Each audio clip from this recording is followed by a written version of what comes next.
খুলনায় নতুন কারাগার নির্মাণে ব্যাপক অনিয়মের অভিযোগ। শেখ পরিবার খ্যাত হেলাল জুয়েলের নিয়ন্ত্রণে ছিল গণপূর্তের টেন্ডার, দ্বিগুণ হয়ে ব্যয় দাঁড়ায় 288 কোটি টাকা। পরিবারের কথা বলা হয়, তাদের আসলে এখানে একটা কমিশনের প্রশ্ন ছিল। এই ডিপার্টমেন্টের অনেক অসৎ অফিসার আছেন যারা এই কমিশন ভোগ করেছেন। দীর্ঘদিন ধরে বেহাল টাঙ্গাইলের নাগরপুর চৌহালি সড়ক, আইনি জটিলতায় ঝুলে আছে সংস্কার কাজ, চরম ভোগান্তি। চলান যায় না, পানি হয় ঘিরে তৈরি কোনো কাম কাজ নাই, কিছু না, গাড়ি ঘোড়া সব অ্যাক্সিডেন্ট হয়, মানুষজন অ্যাক্সিডেন্ট হয়, গাড়িটা থুইছে এই জন্য গাড়ি আটে না, সমস্যা হয়।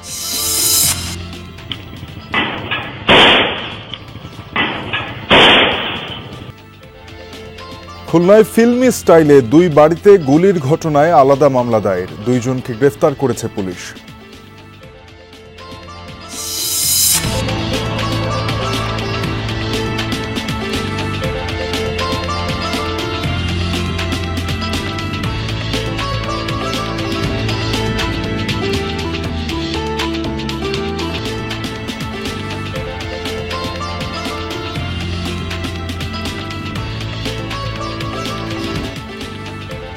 আমন্ত্রণ সংবাদ সারা দেশে, আপনাদের সঙ্গে আছে আমি তানজিম শাফিন। এতক্ষণ শিরোনাম দেখছিলেন, এবারে বিস্তারিত। খুলনায় নতুন জেলা কারাগার নির্মাণ প্রকল্প অনুমোদন পায় 2011 সালে। গত 13 বছরে 5 বার মেয়াদ বাড়িয়ে প্রকল্পের কাজ শেষ দেখানো হয়েছে গত বছরের জুনে। তবে বাস্তবে কাজ চলছে এখনো। এটি এখন নিরাপত্তার প্রতীক নয়, বরং দুর্নীতির কেন্দ্রবিন্দু হিসেবে আলোচনা। অনুসন্ধানে বেরিয়ে আসে যেখানে উন্নয়নের আড়ালে লুকিয়ে আছে ক্ষমতার বাণিজ্য, কমিশনের ভাগবাটোয়ারা, রাজনৈতিক প্রভাবের ছায়া আর সরকারি অর্থ লুটের চিত্র। খুলনার চক আসানখালী এলাকা 30 একর জমির উপর গড়ে উঠেছে জেলা কারাগার। নির্মাণ ব্যয় 288 কোটি টাকা। কারাগার নির্মাণের প্রকল্পটি একনেকে অনুমোদন পায় 2011 সালে। সে সময় বরাদ্দ নির্ধারণ করা হয়েছিল 144 কোটি টাকা। এরপর গত 13 বছরে 5 বার মেয়াদ বৃদ্ধি করা হয়েছে। সেই সাথে বেড়েছে নির্মাণ ব্যয়। কাগজে কলমে প্রকল্পের কাজ শেষ দেখানো হয় গত বছরের জুন মাসে, কিন্তু সরজমিনে দেখা যায় এখনো কাজ চলমান।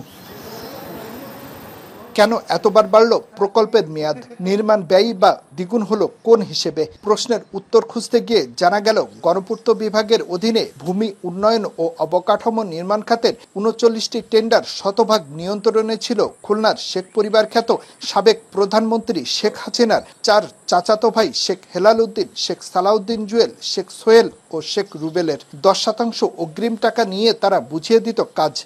20টা ঠিকাদার টেন্ডার ড্রপ করতে পারতেছে না, যেহেতু একটা পছন্দের ঠিকাদার শেখ বাড়ির থেকে নির্ধারণ করা হইতো। এইভাবে এই কাজগুলো দিচ্ছে। এরপরে কাজটা নেওয়ার পরে অর্কটার নিত। অর্কটার হওয়ার পরে এবার চিফ ইঞ্জিনিয়ারের রুমে টাকা দেওয়া লাগতো 1%।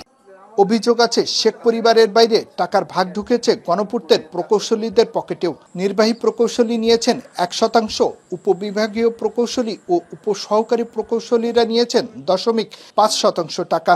শুধু তাই নয়, অন্যের ঠিকাদারি লাইসেন্স ব্যবহার করে বেশিরভাগ কাজ করেছেন আওয়ামী লীগের প্রভাবশালী নেতারা। গণপূর্ত বিভাগ কাজ দেওয়ার ক্ষেত্রে টাকা পায়নি, এটা তাদের বাইরে। তারা শুধু বিল হওয়ার সময় বা যখন ঠিকাদারদের একটা বিল করা হইতো, এমবি সই করা হইতো বা চেক পাইতো, তখন চেকের পরে ঠিকাদাররা 1% টাকা এক্সেন্টে দিত, 0.5% টাকা এসডি দিত। প্রকল্প এলাকায় মাটি ভরাটের কাজ পেয়েছিল নড়াইলের মেসাস ইডেন প্রাইজ, কিন্তু কাজ করেছেন কেন্দ্রীয় যুবলীগ নেতা ও খুলনার প্রথম শ্রেণীর ঠিকাদার SM মেজবাহ হোসেন বুরুজ। কাজ চলাকালেই 2016 সালে তিনি মারা যান। মৃত্যুর আগেই তার কাজের চেয়ে 10% বেশি টাকা তুলে নেন তিনি। ফলে কাজ বন্ধ থাকে দীর্ঘদিন। পরে মূল ঠিকাদারকে দিয়ে ভরাটের কাজ করানো হয়। অভিযোগ রয়েছে লোকসান হওয়ায় তিনি যথাযথভাবে বালু ভরাটি করেননি। বাইপাস সড়কের মেইন রাস্তা থেকে প্রায় 6 ইঞ্চি থেকে 1 ফিট নিচে আছে। সাধারণত মেইন বিল রাস্তা থেকে উপরে থাকার কথা। তো যখন বেশি বৃষ্টি হয় ভিতরে পানিতে ডুবে যায়, রাস্তাগুলো ম্যাক্সিমামে ডুবে যায়। তখন দেখা যায় যে স্থাপনাগুলো একটু সেতে হয়ে যায়। গণপূর্তের কাছে খুলনা জেলা কারাগার একটি মেগা প্রকল্প, তবে অনুমোদনের আগে কোনো সমীক্ষাই হয়নি। কেন এমন হলো প্রশ্নের উত্তরে সর্বশেষ প্রকল্প পরিচালক জানালেন, কিছুই জানা নেই তার। তখন মনে হয় করে নাই, এটা তো 12-14 বছর আগে প্রকল্প ছিল, 14-15 বছর হয়ে যাচ্ছে আর কি। এর কারণটা এটা বিভিন্ন কারণ, এটা তো এক ব্যক্তি বলা যাবে না। এটা তো হয়তো ওকে ল্যান্ড একুইজিশন ছিল না, জায়গা কিনতে সময় লাগছে, এগুলো লং টাইম হচ্ছে আর কি। তবে গণপূর্তের দাবি কোনো অনিয়মই হয়নি। জমি অধিগ্রহণে বিলম্বের কারণে কাজ নির্ধারিত সময়ে শুরু হয়নি। জমি অধিগ্রহণে অনেকটা সময় পার হয়ে যায়।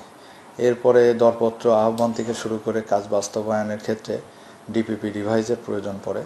সেই ক্ষেত্রে কয়েক ধাপেই ডিপিপি রিভাইজ হয়েছে, এই রিভাইজেও সময়টা চলে যায়। সব মিলিয়ে যখন এইভাবেই আসলে প্রজেক্টের সময়টা বেশি লেগেছে। নাগরিক নেতারা বলছেন, শুরু থেকেই প্রকল্প ঘিরে বেশ কিছু অভিযোগ থাকলেও ভয়ে কেউ মুখ খোলেনি। শেখ পরিবারের কথা বলা হয়, তাদের আসলে এখানে একটা কমিশনের প্রশ্ন ছিল। প্রকল্প তাদের কাছে, আমাদের কাছে মুখ্য মনে হয় না। মুখ্য হয়েছে যে একটা প্রকল্প হলে তাদের কমিশনের ব্যবস্থা হবে, এবং তারাই শুধু না, এই ডিপার্টমেন্টের অনেক অসৎ অফিসার আছেন যারা এই কমিশন ভোগ করেছেন। এত অনিয়ম এবং নিম্নমানের কাজের অভিযোগের মধ্যেই আগামী 1 নভেম্বর 100 বন্দীকে নতুন কারাগারে স্থানান্তর করার কথা রয়েছে। আমাদের পরিকল্পনা হয়েছে 100 জন বন্দী নিয়ে যাওয়ার পরে আস্তে আস্তে দেখবো এটা আসলে আমরা কি সমস্যা ফেস করতেছি। রাষ্ট্রের টাকা, রাজনৈতিক প্রভাব আর উন্নয়নের দেয়ালের আড়ালে লুকানো দুর্নীতি। খুলনার নতুন কারাগার যেন তারই জীবন্ত উদাহরণ। দুর্নীতির দেয়ালে দাঁড়িয়ে এই কারাগার কতটা হবে নিরাপত্তার প্রতীক আর কতটা হবে লুটপাটের স্মারক, সেই প্রশ্ন খুলনার সাধারণ মানুষের। শেখ আল এহসান, যমুনা নিউজ, খুলনা। রাজশাহী সিটি কর্পোরেশনের দৈনিক মজুরি ভিত্তিক শ্রমিকরা বেতন বৃদ্ধির দাবিতে নগর ভবনের সামনে বিক্ষোভ করছেন। দ্রুত দাবি মানা না হলে লাগাতার আন্দোলনের হুঁশিয়ারি দিয়েছেন বিক্ষোভকারীরা। এই বিষয়ে আরো বিস্তারিত জানাতে যোগ দিচ্ছেন সহকর্মী তারেক মাহমুদ। তারেক, জানাবেন শ্রমিকদের বর্তমানে দৈনিক মজুরি কত, তারা কত চাইছেন, সিটি কর্পোরেশন কর্তৃপক্ষ এই বিষয়ে কিছু জানিয়েছে কিনা এখনো পর্যন্ত? সাফিন, কর্তৃপক্ষ এখনও শ্রমিকদের সাথে এসে তাদের যে দাবি দেওয়া সে বিষয়ে কিন্তু জানতে চায়নি। প্রায় 1 ঘন্টা থেকে কিন্তু রাজশাহী সিটি কর্পোরেশনের সামনে আন্দোলন চলছে। রাজশাহী সিটি কর্পোরেশনের যে 30টি ওয়ার্ড রয়েছে, সেই 30টি ওয়ার্ডের প্রায় 2500 শ্রমিক, তারা রাজশাহী সিটি কর্পোরেশনের যে দৈনিক ভিত্তিক শ্রমিকরা এই বেতন ভিত্তির দাবিতে রাজশাহী নগর ভবনের সামনে বিক্ষোভ করছে। বেলা 11টা থেকে এখন পর্যন্ত তাদের যে বিক্ষোভ সেটি আমি দেখতে পাচ্ছি, এবং কয়েকশো শ্রমিক এখানে অংশ নিয়েছে। তারা বলছে যে দীর্ঘদিন ধরে বেতন বৃদ্ধির দাবিতে তারা আন্দোলন চালিয়ে যাচ্ছেন, এবং কর্তৃপক্ষকে বারবার কিন্তু জানানো হলেও কর্তৃপক্ষ তাদের বিষয়টি কিন্তু সুরাহা করছে না। এবং বর্তমানে দৈনিক মজুরি তারা পাচ্ছেন 484 টাকা, যা দিয়ে তারা চলতে পারছে না, তাদের সংসার চালানো সম্ভব হচ্ছে না।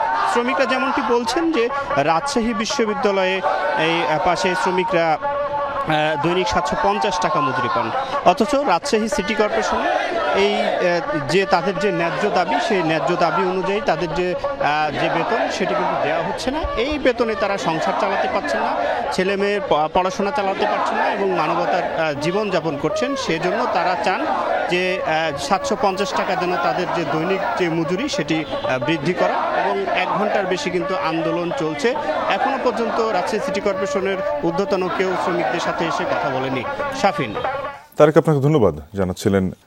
রাজশাহী সিটি কর্পোরেশনের শ্রমিকদের যে মজুরি বৃদ্ধির দাবিতে বিক্ষোভ, সে নিয়ে সবশেষ। টাঙ্গাইলের নাগরপুর চৌহালি উপজেলার একমাত্র সংযোগ সড়কের বেহাল দশায় চরম ভোগান্তিতে সাধারণ মানুষ। দীর্ঘদিন সড়কের সংস্কার কাজ বন্ধ থাকায় যানবাহন চলাচল করছে ঝুঁকি নিয়ে, মাঝে মধ্যেই ঘটছে ছোটখাটো দুর্ঘটনা। এলজিইডির কর্মকর্তারা বলছেন, ঠিকাদার প্রতিষ্ঠান মামলায় যাওয়ায় বন্ধ রয়েছে কাজ। বর্ষা মৌসুম শেষ হয়েছে বেশ আগেই, তবে এখনো রয়ে গেছে দুর্ভোগের চিহ্ন। খানাখন্দে ভরা সড়কে জমে আছে বৃষ্টির পানি। এই চিত্র টাঙ্গাইলের। নাগরপুর থেকে গয়হাটা ইউনিয়ন হয়ে চৌহালি পর্যন্ত প্রায় 10 কিলোমিটার সড়কটি 2 উপজেলার যাতায়াতের একমাত্র পথ, যার বেশিরভাগ অংশেই ছোট বড় গর্ত আর ভাঙাচোরা। কোনো কাম কাজ নাই, কিছু না, গাড়ি ঘোড়া সব অ্যাক্সিডেন্ট হয়, মানুষজন অ্যাক্সিডেন্ট হয়। খালি খুঁজে রাখছে, তাই নিজে বালু ফেলাইছে, তাও দেখছি। রাস্তা ছোট, পানি এলে চলান যায় না, এই নিকের পানি হয় গিরে তৈরি। কাইটা রাখছি কতদিন আগে? কাইটা রাখছি মেলা দিন ধরে। এমন পরিস্থিতিতে 2021-22 অর্থবছরে প্রায় 4,87 লাখ টাকা ব্যয়ে সড়ক সংস্কার ও বর্ধিতকরণ প্রকল্পের অনুমোদন দেয় সরকার। নাগরপুর অংশের দায়িত্ব পায় মেসার্স নাইস এন্টারপ্রাইজ। কাজ শেষ হওয়ার কথা গেল এপ্রিলে, কিন্তু 8 মাস আগে সড়কের একপাশের মাটি খুঁড়ে চলে যায় ঠিকাদার। এরপর থেকে বন্ধ রয়েছে সংস্কার প্রক্রিয়া। এতে চরম দুর্ভোগে পড়েছেন চলাচলকারীরা।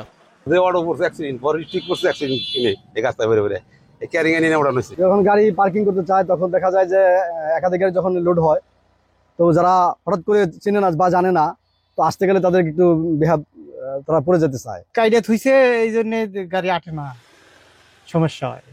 নির্ধারিত সময়ের মধ্যে কাজ শেষ করতে না পারায় ঠিকাদারি প্রতিষ্ঠানকে প্রকল্প থেকে বাদ দেয় এলজিইডি।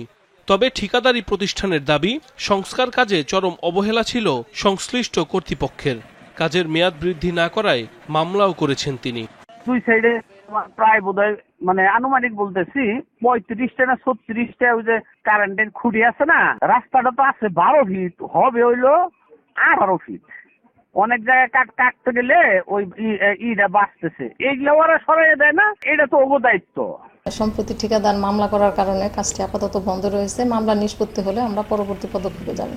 দুপক্ষের দ্বন্দ্বে ভোগান্তিতে নাগরপুর ও চৌহালি উপজেলাবাসী। সাইফ আহমেদ, যমুনা নিউজ। খুলনার দৌলতপুর থানা এলাকায় একই দিনে 2 বাড়িতে সন্ত্রাসী হামলার ঘটনায় 2টি মামলা হয়েছে। গ্রেফতার করা হয়েছে 2 জনকে। হামলা, ভাঙচুর ও ত্রাস সৃষ্টির অভিযোগে গতরাতে দৌলতপুর থানায় মামলা 2টি হয়। 11 জনের নাম উল্লেখ করে মামলা করেন রড সিমেন্ট ব্যবসায়ী মেহেদির স্ত্রী। সিসিটিভি ফুটেজ দেখে শনাক্ত করা হয় হামলাকারীদের। এ ঘটনায় ওসমান ও সেলিম নামে 2 জনকে গ্রেফতার করে পুলিশ। অন্যদিকে অজ্ঞাত 10-12 জনকে আসামি করে মামলা করেন আরেক ভুক্তভোগী কুয়েটের কম্পিউটার অপারেটর মহসিন শেখ। গতকাল ভোরে সন্ত্রাসীদের একটি দল মোটরসাইকেলে ব্যবসায়ী মেহেদির বাড়ির সামনে প্রথমে গুলি বর্ষণ করে। এরপর মহসিন শেখের বাড়িতেও একইভাবে হামলা হয়। অপরাধ প্রবণতা কমাতে 2017 সালে যশোর শহরের বিভিন্ন স্থানে স্থাপন করা হয় 130টি সিসি ক্যামেরা। নজরদারির অভাবে 1.5 বছরের মাথায় বেশিরভাগই অকেজো হয়ে গেছে। এরপর থেকে এখনও একই অবস্থায় পড়ে আছে ক্যামেরাগুলো, কোনো ব্যবস্থাই নেয়নি কর্তৃপক্ষ। সাম্প্রতিক পরিস্থিতি বিবেচনায় নানা অপরাধমূলক কর্মকাণ্ড বেড়ে যেতে পারে বলে আশঙ্কা করছেন স্থানীয়রা। যশোর শহরের সিভিল কোর্ট মোড়ে মানুষের ভিড় আর যানবাহনের চাপ। নাগরিকদের নিরাপত্তা নিশ্চিতে বসানো আছে সিসি ক্যামেরার জাল, কিন্তু বেশিরভাগই নাম কাওয়াস্তে, বহুদিন ধরেই নষ্ট। তাই বলা যায় চোখ আছে অথচ দৃষ্টি নেই। 2017 সালে শহরের গুরুত্বপূর্ণ মোড়গুলোতে বসানো হয় 130টি সিসি ক্যামেরা। তবে প্রয়োজনীয় রক্ষণাবেক্ষণের অভাবে বছর দেড়েকের মধ্যেই অকেজো হয়ে পড়ে বেশিরভাগ। এরপর থেকেই কোনোটির সংযোগ তার ছেঁড়া, কোনোটি আবার ঢেকে গেছে ডালপালা কিংবা বৈদ্যুতিক খুঁটির আড়ালে। সিসি ক্যামেরা 3-4 বছর ধরে নষ্ট হয়ে রয়েছে, একটা এদিকে ঝুলে রয়েছে, একটা ওইদিকে ঝুলে রয়েছে। অপরাধীর সাথে যারা জড়িত তারা অনেক ক্ষেত্রে নিরাপদে তারা যশোর শহরেই এই অপরাধমূলক কাজের সাথে সম্পৃক্ত থাকছে। দীর্ঘদিন ধরে এসব সিসি ক্যামেরা অকেজো থাকায় ক্ষুব্ধ নগরবাসী। অভিযোগ, পৌর কর্তৃপক্ষের উদাসীনতায় নষ্ট হয়েছে সরকারি সম্পদ। ক্যামেরায় কোনো রকম কোনো কিছুই সচল না থাকার কারণে কোনো ফুটেজ আসে নাই, যার কারণে আমাদের প্রতিষ্ঠানের চুরি সংগঠিত কোনো কিছু শনাক্ত করা সম্ভব হয়নি। যদি সিসি ক্যামেরাটা থাকে তাহলে আমরা সাধারণ যে নাগরিক তারা খুব সহজেই নির্বিঘ্নে আমরা চলাফেরা করতে পারি। সংরক্ষণ না করলেই নষ্ট হবে, আর নষ্ট হলে পরে ওটাকে আবার নতুন করে করার জন্য টেন্ডার হবে, সেখানে বাণিজ্য হবে। তো এইসব ব্যাপার স্যাপার আছে। জেলা পুলিশ বলছে অপরাধ ও দোষী ব্যক্তিদের শনাক্তে সিসি ক্যামেরার ভূমিকা গুরুত্বপূর্ণ। এসব ক্যামেরা পুনরায় সারিয়ে তোলার আহ্বান তাদের। সিসি ক্যামেরা যদি থাকতো তাহলে তো অবশ্যই অপরাধী শনাক্ত করার ক্ষেত্রে আমরা আরও সঠিকভাবে দ্রুততম সময়ের মধ্যে আমরা সক্ষম হতাম। সিসি ক্যামেরার নষ্টের দায় যে কিছুটা হলেও তা স্বীকার করে দ্রুত সময়ের মধ্যে সবগুলো কার্যকর করার আশ্বাস পৌর প্রশাসকের। অনেকদিন ধরে সংস্কার করা হয় না আর কি। আমরা পুলিশ বিভাগের সাথে আলাপ করে আমাদের যে সকল অচল ক্যামেরা আছে সিসিটিভির, মানে যে সকল লাইনগুলো সচল নয় সেগুলো আমরা সচল করার ব্যবস্থা করব। এসব ক্যামেরাগুলো স্থাপনে ব্যয় হয়েছিল 16 লাখ টাকা। 130টির মধ্যে চুরি হয়েছে 20টি, আর সচল আছে মাত্র 40টি। সাইফ আহমেদ, যমুনা নিউজ। গ্যাসের অভাবে প্রায় 8 মাস ধরে বন্ধ ব্রাহ্মণবাড়িয়ার আশুগঞ্জ সার কারখানা। পুনরায় উৎপাদন চালুর দাবিতে বিক্ষোভ করছেন শ্রমিক কর্মচারীরা। সকালে সার কারখানার শ্রমিক কর্মচারী ইউনিয়নের উদ্যোগে প্রতিষ্ঠানটির সামনে বিক্ষোভ সমাবেশ অনুষ্ঠিত হয়। পরে সার কারখানা চত্বরে বিক্ষোভ মিছিল করেন তারা। শ্রমিক কর্মচারীদের অভিযোগ, একটি কুচক্রী মহল বিদেশ থেকে সার আমদানির মাধ্যমে কমিশন বাণিজ্য করতে বছরের বেশিরভাগ সময় আশুগঞ্জ সার কারখানায় গ্যাস সরবরাহ বন্ধ রাখে। ফলে প্রতিদিন 4 কোটি টাকার ইউরিয়া উৎপাদন থেকে বঞ্চিত হচ্ছে কারখানাটি। অবিলম্বে গ্যাস সরবরাহের মাধ্যমে সার উৎপাদন চালু না করলে ঢাকা সিলেট মহাসড়ক অবরোধের হুঁশিয়ারি দেন বিক্ষোভকারীরা। চলতি বছরের 1 মার্চ থেকে আশুগঞ্জ সার কারখানায় গ্যাস সরবরাহ বন্ধ করে দেয় Bakhrabad gas distribution company limited কর্তৃপক্ষ। গাজীপুরের টঙ্গীতে বিএনপির 31 দফা বাস্তবায়নের লক্ষ্যে লিফলেট বিতরণ কর্মসূচি হয়েছে। সকালে টঙ্গীর কলেজ গেট এলাকায় উঠান বৈঠকের আয়োজন করে বিএনপি। এ সময় জনগণের মাঝে লিফলেট বিতরণ করেন তারা। পরে নেতাকর্মীদের নিয়ে গণসংযোগ করেন টঙ্গী পূর্ব থানা বিএনপির সভাপতি সরকার জাবেদ আহমেদ সুমন। বিএনপির ভারপ্রাপ্ত চেয়ারম্যান তারেক রহমান ঘোষিত রাষ্ট্র কাঠামো মেরামতের 31 দফার উদ্দেশ্য ও তাৎপর্য তুলে ধরেন তিনি। জাবেদ বলেন, জনগণের অধিকার পুনরুদ্ধারের প্রতীক ধানের শীষ। দেশের গণতন্ত্র ফিরিয়ে আনা ও মানুষের ভোটাধিকার প্রতিষ্ঠায় মুক্তির রূপরেখা 31 দফা। আগামী বাংলাদেশের ভোট ধানের শীষের পক্ষে হোক। দলের মনোনয়ন প্রত্যাশী অনেকেই রয়েছেন, আপনারা দেখছেন সকলে মাঠে কাজ করছেন। দল যাকে সিদ্ধান্ত দিবেন সেই সিদ্ধান্ত মেনে আমরা কাজ করব ইনশাআল্লাহ। পেঁয়াজ আবাদে সমৃদ্ধ জেলা রাজবাড়ী। দেশের প্রায় 16% পেঁয়াজ উৎপাদন হয় এই জেলায়। এবছরও শুরু হয়েছে আবাদ। বেশিরভাগ জমিতেই রোপণ করা হচ্ছে মরিকাটা জাতের পেঁয়াজ। ফলন উঠবে জানুয়ারি মাসের মাঝামাঝি বা শেষ দিকে। পেঁয়াজ উৎপাদনে দেশের 3য় অবস্থানে রাজবাড়ী। এবছর জেলার প্রায় 36,000 হেক্টর জমিতে পেঁয়াজের আবাদ হচ্ছে, যার মধ্যে 5,870 হেক্টর জমিতে রোপণ করা হচ্ছে মুড়িকাটা জাতের পেঁয়াজ। চলতি মাসের 2য় সপ্তাহ থেকে উঁচু জমিতে পেঁয়াজের চারা রোপণ করছেন কৃষকরা। রোপণ থেকে শুরু করে বাজারজাত পর্যন্ত বিঘা প্রতি প্রায় 50 থেকে 60 হাজার টাকা খরচ হচ্ছে। প্রতি বিঘা জমি থেকে 50 থেকে 60 মণ পেঁয়াজ উৎপাদনের আশা কৃষকদের। বলছেন, আগের তুলনায় চাষের খরচ অনেকটাই বেড়েছে। কৃষক তো একদমই শেষ হয়েছে। যে জিনিসের আমরা কিনবার গেলেই দাম বেশি, বেচবার গেলে দাম নেই। সরকারি রেট ছাড়াও আমাদের সারে অনেক বেশি দাম দিয়ে কিনা লাগতেছে। জেলায় সবচেয়ে বেশি মুড়িকাটা পেঁয়াজ আবাদ হচ্ছে গোয়ালন্দ ও কালুখালীতে। এছাড়া বালিয়াকান্দি, রাজবাড়ী সদর ও পাংশায় এই জাতের পেঁয়াজ আবাদ করছে চাষিরা। এরই মধ্যে লক্ষ্যমাত্রার প্রায় অর্ধেক জমিতে আবাদ সম্পূর্ণ হয়েছে। সামনের 3 মাসের মধ্যেই বাজারে উঠবে মুড়িকাটা পেঁয়াজ। চাষিদের দাবি, মন প্রতি 2,000 টাকা দাম উঠলে খরচ পুষিয়ে লাভের মুখ দেখতে পাবেন তারা। আমাদের 1 বিঘা সম্পত্তিতে নিজের সম্পত্তি হলে পরে হয়তো 30-35 হাজার টাকা খরচা পড়ে। আর যদি সংখ্যা রেখে লাগান লাগে তাহলে হয়তো 1 পাখি জমিতে খরচা পড়ে 50-55 হাজার টাকা। আমাদের নিম্ন পর্যায়ে হলে পরেও 2,000 টাকা যেন পেঁয়াজের দাম থাকে। এখন আমাদের গুটির দাম আমাদের সাশ্রয়ের মধ্যে আছে, কিন্তু আরেকটু কম হলে ভালো হতো। কীটনাশকের দাম ওটা হচ্ছে কি আমাদের নাগালের বাইরে চলে যাচ্ছে। কৃষি সম্প্রসারণ অধিদপ্তরের কর্মকর্তা বলছেন, জেলায় সারের পর্যাপ্ত মজুদ রয়েছে এবং মনিটরিং জোরদার করা হয়েছে। কোথাও কোনো অভিযোগ পাওয়া গেলে তদন্ত সাপেক্ষে ব্যবস্থা নেওয়া হচ্ছে।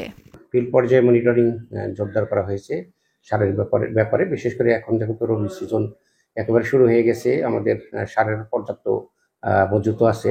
আর আগামী মাস থেকে আমাদের সারের মজুদ এই মাসের তুলনায় আগামী মাসের বরাদ্দও বেশি।